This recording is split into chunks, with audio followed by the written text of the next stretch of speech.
Fearless Fundraisers, I'm Dawn Lego. It's time to buckle up for a new episode of Raise Nation Radio, the one and only podcast made to inspire fundraisers like you to continue making impact in our communities, building better tomorrows, and exchanging ideas. So it doesn't matter if you're a trailblazer or a seasoned pro, you'll pick up the trends that transform your fundraising.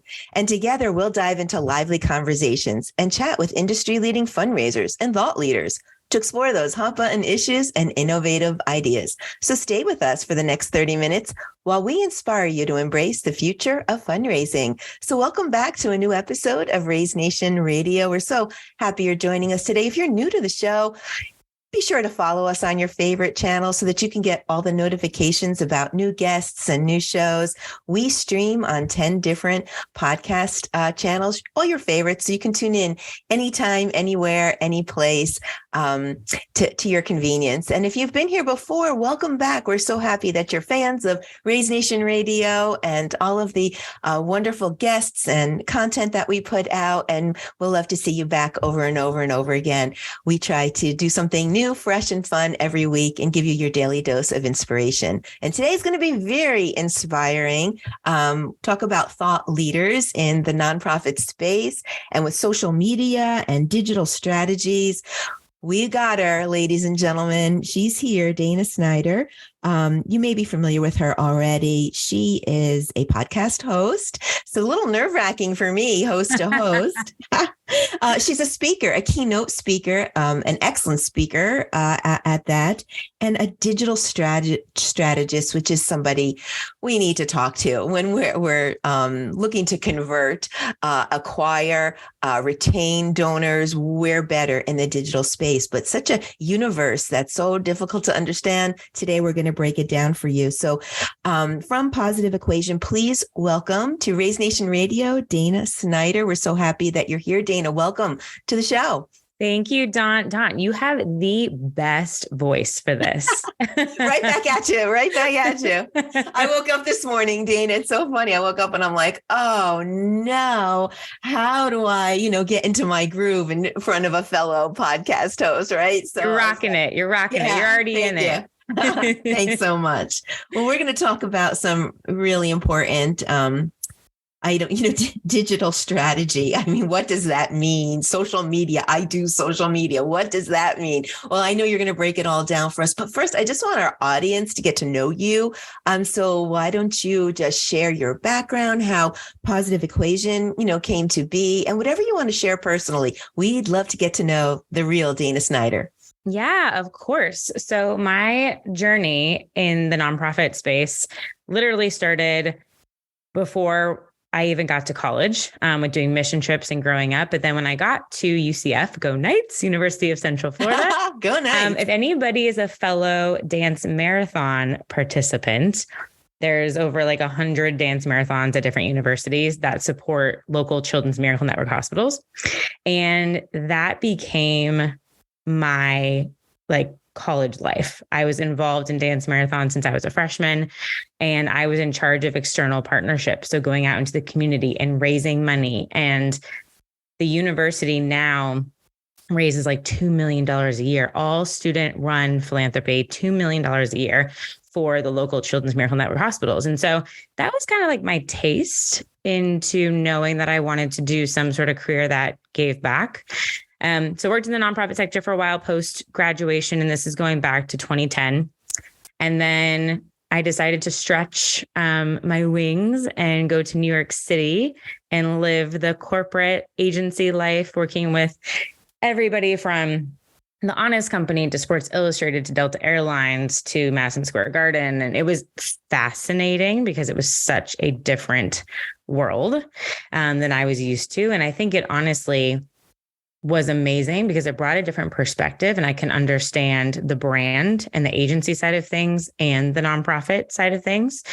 And then after I did that for a while in 2017, I decided to quit my job.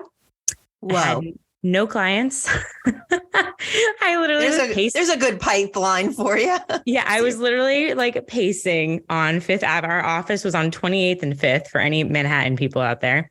And I was pacing and I was freaking out. I was like, I'm about to go up there, tell my boss I'm quitting. And she did ask, she's like, oh, where are you going? And I was like, starting my own thing. Second With question. 2 donuts. Yeah, seriously. She goes, "Oh, do you already have clients?" And I go, "Nope." No. Wow, Dana. And moved across the country to Los Angeles because why not move to the West Coast? While you're making some changes. Yeah. Yeah, why not? Why not? It was funny, actually. My rationale at the time was New York City is really expensive to live by yourself. So you went to more expensive. So I went to yeah, exactly. Okay. It made logically no sense. But it was funny and beautiful. And so lived in LA for a while, started up Positive Equation. And then now my husband, my dog, and I, and soon to be little girl are now in Atlanta, Georgia, back on the East Coast. And I love what I do. I mean, my work has definitely transformed. I started as a social media agency because that's what I knew from working for an agency. And now I really focus my time on teaching social media advertising, which I know we're going to talk about, for nonprofits, and building monthly giving programs, because as a monthly donor, I just love the sustainability aspect and the retention that comes from monthly giving programs. And so I've taken all of that agency experience and met some incredible people and put together this mini team that comes in and builds out these programs. So, and then speaking and running the podcast, and it's a blast. I love it. Well, we're so glad that you paced and made the right decision on Fifth Avenue. Yeah. You've really risen to the top as one of the premier thought leaders. So we know you made the right decision, and we're very grateful. You bring just a fresh new perspective to everything that you talk about. It's just a pleasure to listen to you. So I really want to dive in. Today we'll just talk about social media. I don't even know where to begin. Between TikTok and Instagram and Facebook and LinkedIn, they're not all the same. They're different channels, and you almost need to have a strategy for each and every one of them. And what does that mean to do social media as a nonprofit? And I love the fact that you bring for-profit experience to the nonprofit world, because we do need to run our organizations like a business, right? Especially today, so many challenges with acquiring new donors, I think those are the top 2 challenges facing nonprofits today, especially with a declining number of donors. It's just lots of pressure. So hopefully you can help. But doing social media is really not just this cute little post and put it on all of your channels and treat all your channels the same and not invest in it, right? It's there's a lot of strategy. So what would you say should it mean, or should nonprofits have in their mindset about doing social media? And if anybody could see me right now, which they can because it's a podcast, but I actually got the little air quotes going, what does that mean, doing social media? Yeah. So dive in. Yeah. And it's a great point. And I think it's been really interesting over the last few years, right? Because we have this sense of digital maturity that has changed since the pandemic. And I think if you weren't present on social and transitioned to online giving and all those things and made sure your website was up to par, 2020 kind of made you have to do that. And so that's been a really interesting transition over the last few years to see even more attention on social and digital, and how do you excel in that area? One question that I get asked a lot is, what's the difference between kind of like the for-profit, nonprofit sector when it does come to social media? And I will say is in our sector, and I remember this because I was on a team before working on the nonprofit in Sarasota, Florida, we kind of owned the I wear so many hats as like a beat on the chest. And that shouldn't be that way, right? I think the difference is in the for-profit sector, there is an awareness that social media, from acquisition and retention, is extremely important, because people will message you on social. If they don't hear back, they're going to be like, is this organization credible? Yeah. Doesn't build trust. Exactly. So they have hired, I think it's like 90 something % of all for-profit organizations have somebody who's managing strictly social or digital. That is something I think that we can really learn from, where it's not your development person who's also doing email, who's also doing social, who's also doing events, who's also doing accounting, or who's also doing whatever it is, but really trying to focus on personnel and investing in staff, whether that's a virtual assistant whether that's part-time, whether that's an agency, like it can look and be lots of different intern. Yep. It can be lots of different things. I would say on the intern to make sure that you have somebody who can lead the business approach though to digital, because you just don't want somebody, like you said, posting for the sake of posting. So I would say one of the biggest things to think about this year is, do you have the right personnel to help support you in the growth of your social digital presence? So that can be your website, that can be social channels. And then when we're thinking about social, it can feel daunting. Like you mentioned, all the different channels. And I teach this approach all the time about you do not have to be on everything, nor really should you be. And there's data-based ways to teach this, right? I like to use Google Analytics. It's totally free. And it will show you on the back end where people are coming to your site from based on each social channel. And then you can see, like on mine, for example, I run Facebook ads, Facebook and Instagram ads. So Facebook's normally the top. That's normally where the most people are coming from, but that's a bit of an outlier, right? If you really think about the context, like I'm spending money to get more people to my site. So what I'm looking at is not just the traffic coming to my site from these channels, but where are quality people coming from? So time spent on my website based on this channel, the bounce rate. So how quickly are people leaving? How many pages are they going to? So you can kind of use those data approaches and say, oh, you know what? Actually, YouTube and I'm going to make this up, Instagram are our top two channels. That's where we should invest in funds, in content, and the rest of them, we don't either have to be on or we spend far less time on. Got it. So our first investment is people investment, right? You need to have the right person and a little bit more dedicated with some business savvy, recognizing that you're not just posting for posting. So we want to get some strategy behind it. And then the second investment, which is not an investment because Google Analytics is free, but the second resource that you need is data so that you can make data-driven decisions to Absolutely. Okay. So we got those two out of the way. Those make sense to me. Now let's talk about all the different channels and what investment you can make in those channels, because it's not just posting. There's ads, there's different things that you can do. So I'm a nonprofit and I'm finding it daunting, right? There's YouTube, Facebook, LinkedIn, Pinterest, Instagram, TikTok. Where does it end? It seems like, Snapchat, there's a new channel. How do we break it down, or how should a nonprofit break it down to?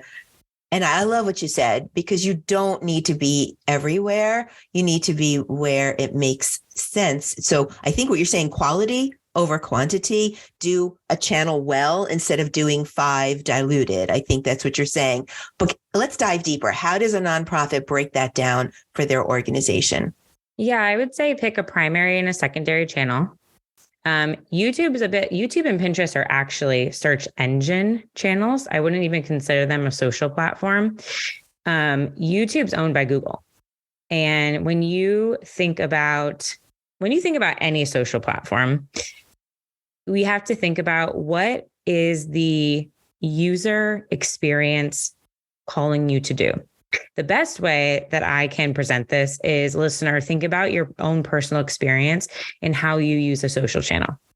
How are you using Instagram versus how are you using YouTube? So prime example, I'm 9 months pregnant. And on Instagram, most of the time, I'm just like scrolling through entertaining reels about all of these different like labor exercises, right? Or like how to use a birthing ball. And I'm watching them. I'm not searching for anything. They're just presented to me because Instagram's algorithm knows that that's where I'm at, right? Mm-hmm. So I'm using it. They're funny. I might share them with some friends, but I'm not exactly like looking for anything. YouTube, very different. We cannot figure out how to get our car seat installed. So we have intent to search on YouTube to say how to install blank. Mm-hmm. And then I'm watching a long form video. I might click through. I also was like, what to pack in our hospital bag. Then I might click on somebody's checklist download from YouTube and go to their website. So think about the use case that you as an individual have, because all of the platforms have different business objectives and reasons for why they're bringing you to their platform. So you want to think about that in your content. So I would say 1, primary and a secondary, focused on 2, and think about how you as a user use each of those channels. And what I will say is, for the channels that you're not actively on, I'm not actively on Twitter, but I do have a Twitter handle and I have a pinned tweet, and it literally says, I'm not here. And it gives links to the things that if you did want to get in touch with me, you can, if that happens to be your jam, but I'm not here. And it says I'm on LinkedIn. You can go to X, Y, and Z links. So be present on a channel because someone might search for you, but just let them know that's not where you're at, but where can they find you? And then they can just click to the next place. So I would say, think about when you've selected your primary and your secondary based on Google Analytics, then ask that, okay, how do people interact with this platform? What are the business objectives of this platform? For example, Instagram, right, made it really prominent and known that they were going to focus a lot on video. They were saying YouTube and TikTok are our competitors. So what does that mean? That means that you should probably be testing Reels, right, since they came out. But also check carousel posts and see what works best for you, right? So really be thinking about, okay, what is this platform trying to do? And are we providing the right type of content here? So for our audience, I'm going to pause there for a moment. Can we define Reels and carousel posts just to make sure everybody's on the same page? Yes, great question. So Instagram Reels are 90 seconds or less of a vertical video. They can be educational, they can be informative, they can be entertaining. There's lots of great examples when you go to Instagram and look at Reels. Canva now even has Reels templates. So if you are looking for some inspiration, just go to Canva and they have literal templates where you can pop in short videos. And then carousels are when you're kind of swiping through almost like a PDF style white pages where you have images, graphics that you're just swiping through. And that's when they give you a little number, like 7 images, and you swipe. Right. Got it. Oh, okay. And then what's the difference between Instagram Reels and TikToks? Well, 2 totally different channels, right? The platforms themselves, the user experience is very similar, but TikTok is purely video. So whereas Instagram, you have photos and you have carousel options, TikTok is just TikToks. It's just the video content. And I would even say that as informal as Instagram Reels can be, TikTok is even more usually informal. But similarly, they are picking up on your cues of your habits to showcase to you top content to obviously keep you engaged and keep you on that platform for as long as possible. Well, it works because I go to bed far too late because I crawl into bed with my cell phone. I get into my TikToks or my Instagram Reels, and then I become addicted because they're serving up exactly what I want to hear, see. And, there I am with toothpicks holding my eyes open. I did that last night. I'm like, Dawn, just go to sleep. Shut the phone down and just go to sleep. Do you really need to see this, 50th reel of the evening? And right. It's pretty funny. So it works. Okay. So now each channel has opportunities. You see different opportunities for fundraising and ads. So let's dive into that conversation. I guess out of the gate, why should an organization include advertising or social media advertising in their budget and not just post? I love this question. Okay, good. So I teach specifically Facebook and Instagram advertising. And as organizations probably know that it has become more difficult to get seen in the feed, to get eyeballs on your content. It's maybe 1% to 3% of your organic content gets seen from your supporters nowadays. So it's pretty low. And you don't know the order in which they're going to see something, right? They might see a post that you did last week. and then not see you for another couple of weeks. But in between, you had a big announcement, but they didn't see it, right? So what ads allow you to do is to reach the right audience, to build an audience, to customize it, to be specific with the right content directed to them at the right time. So you're able to create this funnel of an experience when you are using ads and you are saying, okay, I specifically want either this brand new cold audience who knows nothing about you, but you can create based upon interests or lookalike audiences to your Instagram account to raise awareness about what you do. The other side that's amazing is, let's say that you have an event coming up or you have an ask campaign that's in the next couple months. You want to make sure that people remember you, right? Remember and see all the impact that you've been working on so that when it comes time to make that ask, people are primed, they're excited, they've seen all the work that you've been doing. Or when you ask for that ticket request, they're like, yeah, absolutely, I'm there. I want to support them. You can target your warm audience. So you can upload CSV files of email lists. You can retarget people who have visited your website and different pages, your Facebook followers, your Instagram followers, people who have sent you DMs on Instagram. Like, you can get very specific with the warm audience. And then that's a whole different type of campaign, right? Because those people know you, they've been in your wheelhouse and your family. And then you can kind of warm them up a little bit and then make sure when you're prepared to do that campaign or that event that you can make that ask as well. And most people will see it because you're dealing with a much smaller subset. So advertising is really important because it helps you in both of those ways. It can help you with the awareness, the acquisition, retention, building your email list, getting donations. It's a really powerful tool. Okay. Now, I think it's fair to say when you first start with advertising, it's a shot in the dark. But now then we apply analytics to it to refine budgets and ads and what's working to make those data-driven decisions. Is that right? Yeah, absolutely. Okay. So I teach something called Visible Reach in a Week, which is a visible reach. Oh, I love that. Okay. Thanks. It's a $1 to $3 a day ad budget. So it's very low cost, very low risk. And it's just to kind of get you started in building reach. And that can be with a cold audience, that can be with a warm audience, like we're talking about, and just getting them to remember you so that you're top of mind all the time.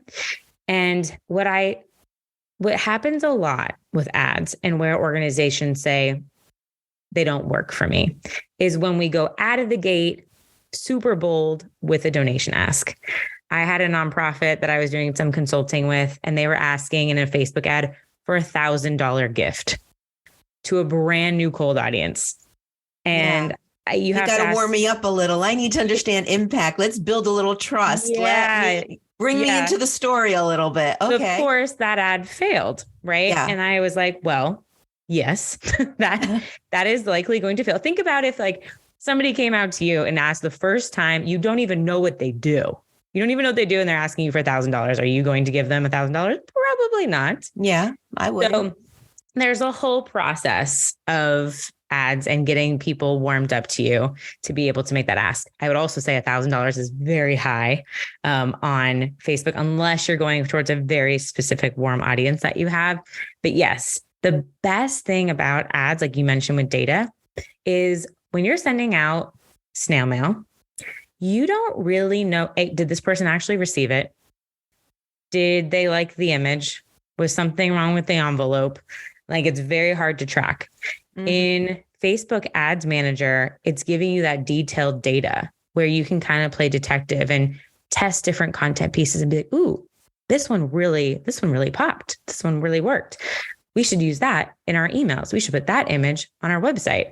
Or to the opposite effect, this did not do well. This copy this tanked. Okay, this language does not work for our audience. So it's always giving you back feedback. And that's really helpful for all aspects of your marketing and comms.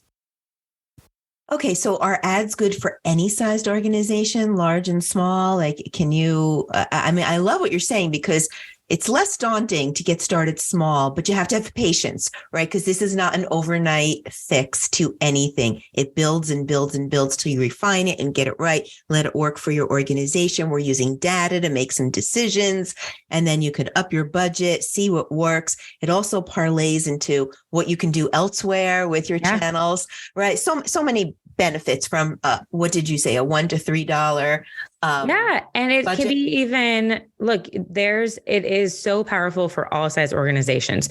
You can run the reach campaign for that $1 to $3 a day. You can run a video view campaign. So if you want to get a ton of eyeballs and views on a piece of content, and this is actually a really powerful retargeting tool. So follow me here. Let's say you have a video and you can get video views. A through play is technically 15 seconds. So they normally range from a penny to 2 to 3 cents. Again, that is significantly cheaper than a stamp. Yeah. So somebody is watching your content for a penny to 3 cents. So this is why I say it can work for all size budgets. So imagine if you're spending $100, that's a lot of eyeballs on that video, right? Mm-hmm. Then, because that video is on Facebook and Instagram, you can run them on both. You can retarget all those people that watch that video with a second ad. So you know they've watched the video. Now let's say, now I want to invite you to join my email list. Now you've invited them to exchange an email. And now they're in your email pipeline and you can nurture them through an email sequence. Or they watch the video. And let's say you can even get as specific to say, I want to retarget anybody who's watched 50% of this video. So you know they're pretty engaged. And the next ad is going to be an ask. So that's the beautiful thing, is you can start at this very high level for very affordable ad results. Same thing with leads, with emails. I had an organization over the holidays, Giving Tuesday. So smart. She took my lead generation course and she had these super fun, like downloadables. They're a school. And so for Halloween, they did like a Halloween coloring book. So you could, in exchange for an email, you could download this coloring book. And then in their coloring book, they had information about the school. And then of course she got your email. They had over 600 emails for less than 50 cents.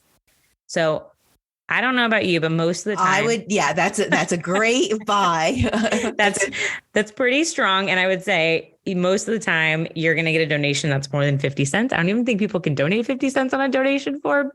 So definitely worth the cost of that lead generation too. And then you have to work on your email, but story.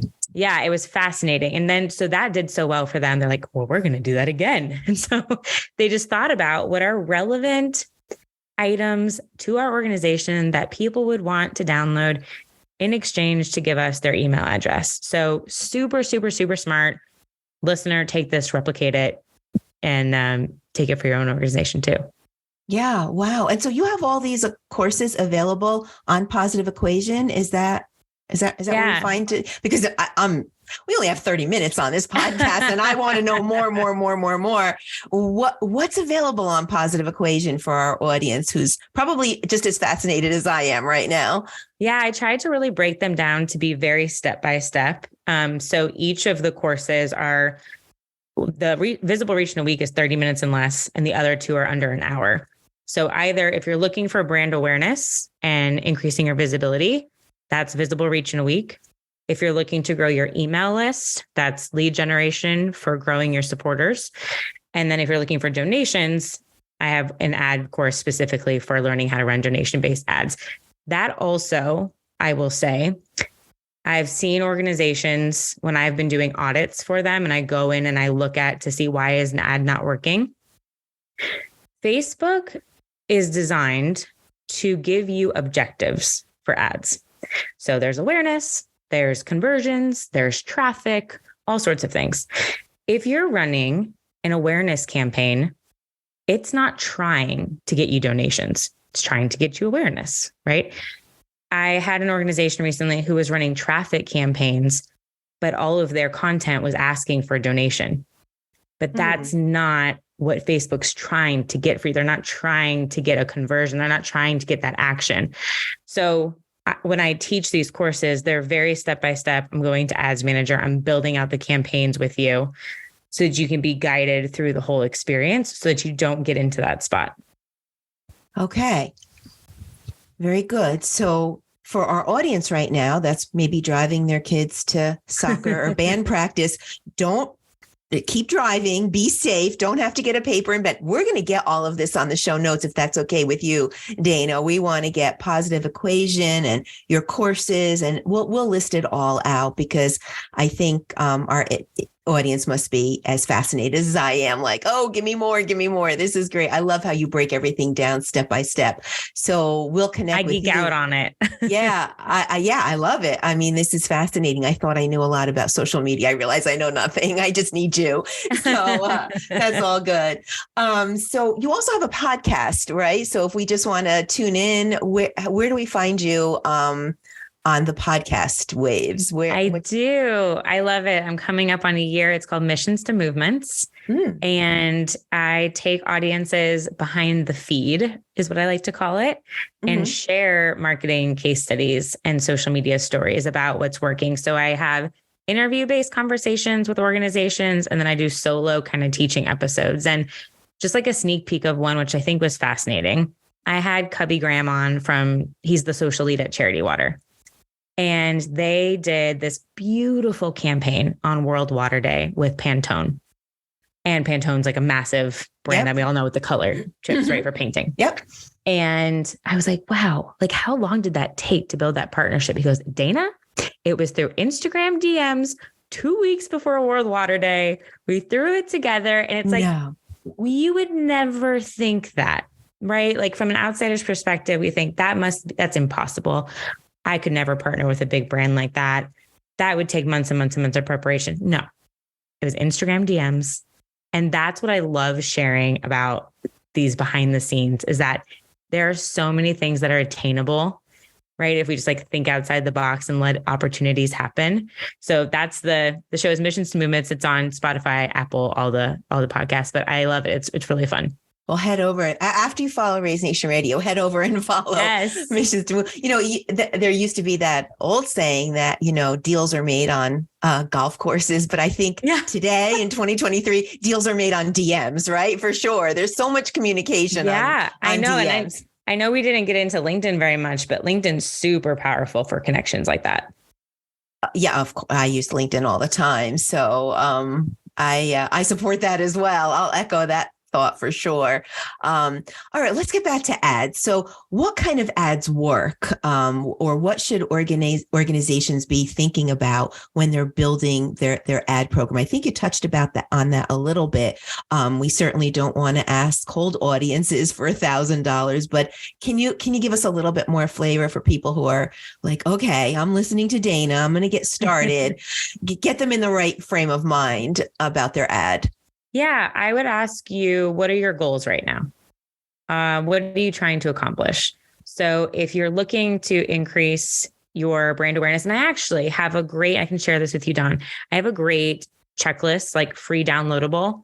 That's just getting started with Facebook ads. It's a checklist. So based upon what your goal is, there's an objective that meets that, so that you are aligning and picking the right one. My Instagram channel is Positive Equation with 1 E. And in the highlights, there's one that says free. So if you click on that, you can just download the checklist I'm referring to, but I'll share it with you to put in the show notes too. So I would say you start there, right? Everything should come from a business decision, right? If you're going to be putting ads into your budget, you want to make sure that you're aligning it with something that you're looking to achieve. So align your organic and your paid approach with that. So what is our goal? If our goal is awareness, what is that going to equal objective wise? If our goal is to sell tickets, what type of ad do we need for this? If our goal is to get petition signed, right? All of those can be matched. And so that's really where I would start. And then the other beautiful thing is there's estimated like ranges for what each of these things will cost. Like I mentioned, video views being a penny to 3 cents or 2 cents. So you can back out. That's the second question I get asked the most is how much should I spend on each of these ads? And you can back out pretty intelligently using some estimates. There's a tool that I like to use. It's free, called revelbot.com. Revelbot.com. Okay. Yep. And it will show you at any given time kind of where costs are for something, where costs are for clicks, where they are for impressions, where they are. You can do this little drop down on Facebook and Instagram. So you can gauge and you can estimate a budget and kind of give yourself an estimated guess as to what you'll be able to accomplish. Okay. What a wealth of information. I feel like I can talk to you for another hour or so. But I think we need your help. I think all nonprofits need your help. So we're going to head over to Positive Equation. We're going to listen to your podcast, but I think we're going to need a little bit more from Dana. So I have some great news to our audience. On June 7th, Wednesday, June 7th, Dana will be joining our webinar platform here at One Cause. And she's been very gracious with her time. We will be hosting social media strategy for nonprofits. Discover the right platforms to grow your mission. How does that sound, right? With acquisition being such a challenge. So we're so grateful that you'll be with us on June 7th for that webinar. And that it's definitely a place where we can have a two-way conversation. So to our audience that's listening, please, after you follow Dana and check out Positive Equations, join us on June 7th. You could bring your questions. You can chat. We're going to be very interactive. And we can't thank you enough, Dana, for just being so generous with your time and with our Raise Nation audience. But this has been fascinating. We're going to have to get some pretty extensive show notes and put all this information there and get on the right track. I think it is daunting. I think every channel is different, should be treated different, and just set up alone, Instagram. And then you have, what are those little, the highlights. Oh yeah. What is that? What are those? Yeah. You can just pin certain stories to a highlight so that they stay on there instead of disappearing after 24 hours. Oh, I'm so glad you put a name to it, because I just call them, those little things underneath your profile. I don't even know what they are, but you can have like so many of them. It kind of builds like a little library. Oh God, we can go on forever. You're just going to have to come back and visit us again on Raise Nation Radio. And what I would say about like intimidation with ads is, I know it's there, but once you get into it, and I think that's what really helps with, like, the first Visible Reach in a week is meant to break those kind of thoughts and that mindset. And it's beautiful to see when it happens and people are like, oh, I don't need to check those boxes. I can bypass that section, because there's things that you can. And when you can see those kind of light bulb aha moments, that's why I think we both do what we do. Is it's so exciting to see that transformation happen. So the hope is that I kind of switched from the agency of doing everything to, I want you to feel confident in those skills, because regardless if you're at this job for the rest of your career or you're bouncing around, fact is most companies are running ads. And if you can take this skill set with you, that's another just powerful thing to put in your toolbox. Yeah, for sure. Well, I appreciate you breaking it down for us in a way that really, really, really makes sense. And I think we have a place to start. Your primary, your secondary, right? Some dedicated personnel, Google Analytics, which is free, a little budget for your ads, knowing, and then call you to help us with the right ads at the right time. And I think that the return on investment is huge. And you bring so much value to what we're doing in the digital space. And it's an important space, because that's where so much acquisition is happening. Absolutely. It's so important today.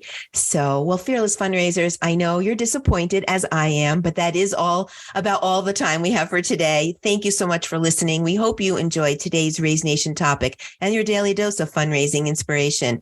Tune in for a new episode release every Thursday at 12:30 p.m. That's Thursdays, 12:30 p.m. Eastern Time. And in the meantime, as I mentioned at the top of the show, please listen to all the episodes on Raise Nation Radio. You can follow the channel that you like best so that you can get notifications about all our new guests.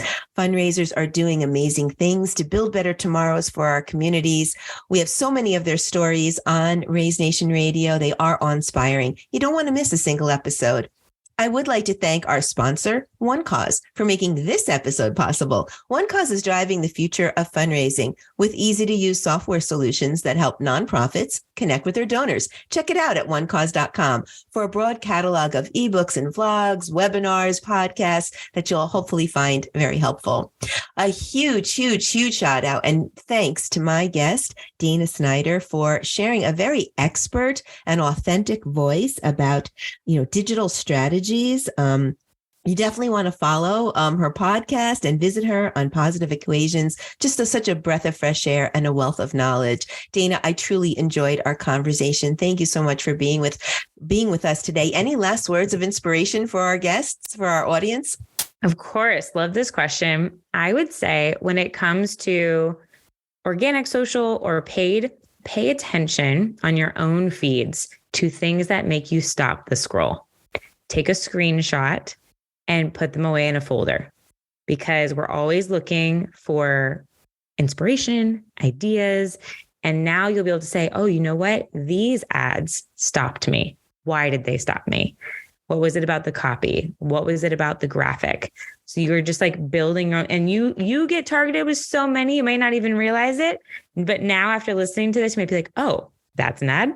That's an ad. I clicked on this one. Screenshot, put it in a folder, save it for a day where you're looking to brainstorm. So tonight when I go to bed, instead of just trying to keep my eyes open, I should be screenshotting and saving. And that makes sense because there's so much traffic. It's hard to remember what stopped you. And if it stopped you, it might stop somebody else. So that's great advice. Exactly. Well, I can't wait till June 7th with our webinar together. So I'll see you again. In the meantime, congratulations to you and your growing family. Thank you. I hope we have some cameo appearances and pictures that we can get to look at for a little bit. We wish you the best of luck. And thank you for just being a voice here today on Raise Nation Radio. We really appreciate it. Thanks for having me, Dawn. Well, Fearless Fundraisers, that's a wrap. Until next time, I'm Dawn Lego. This is Raise Nation Radio. You stay fearless out there.